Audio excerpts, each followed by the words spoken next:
Well, a talking dog enters the bar. I don't know what I'm supposed to make with that. So welcome back, everyone. Yep, that's right.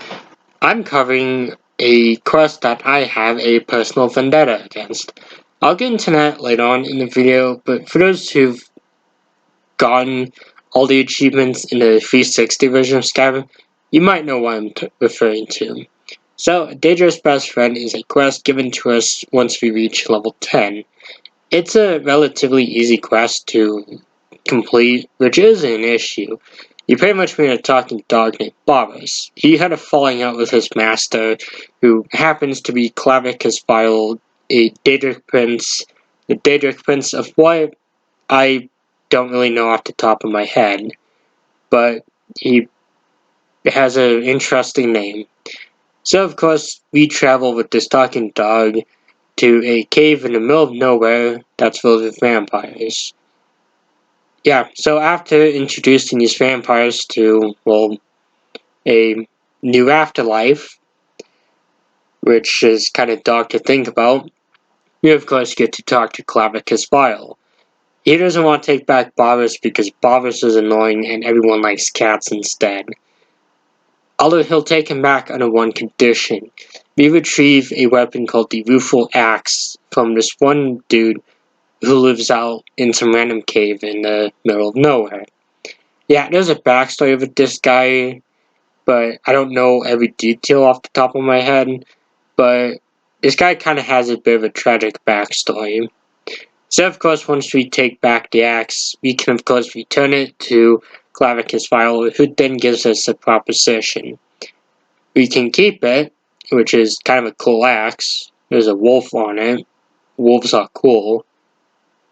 Until they attack in this game. At least it's not as bad as Red Dead. I got killed by a cougar one time in that game.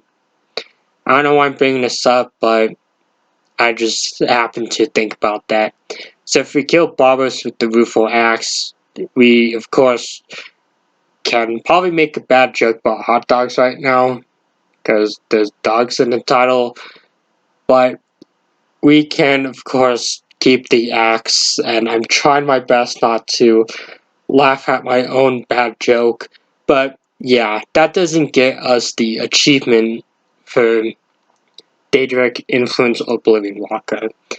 If we spare Boris, we get the Mask of Clavicus Vile, which also completes the quest, but grants us the achievement. At least it should have, but if you had the Xbox 360 version, I don't know about the PS3 version, because I don't think I've ever got this achievement, and I don't have access to a PS3 at this point, and I'm just realizing I could have looked this up now.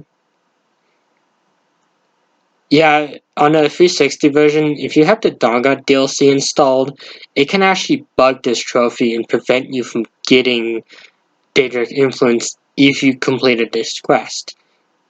And it also affects Oblivion Walker because with the DLC installed, it will not allow you to get those two achievements if you do this quest.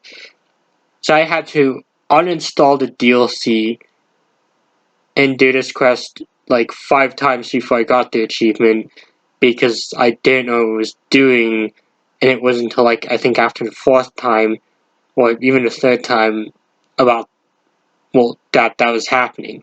So I guess one of my thoughts on this one, and do I recommend it? I do recommend it. It's a fun quest. It's just it was such a shame that there was that bug though. But once you know what you're doing, it shouldn't really have any issues with it. Fortunately, they did fix this with the PS4 version, and I assume that the Xbox One version also doesn't have this issue. But I had fun with this quest. Boris was kind of an interesting character. It's definitely a quest that you don't expect to get start the game. Well, I mean, if you're a new player, I mean, since if you've all played the game multiple times, you kind of should be expecting this. But even though I've done this multiple times, I've still had plenty of fun with this one. But that's all I have to say for this video. I'll of course be back in about a day or two with more Daedra quests. I also do have a video planned to talk about all the artifacts you get and my thoughts on them, so stay tuned for that future video, and until then, goodbye.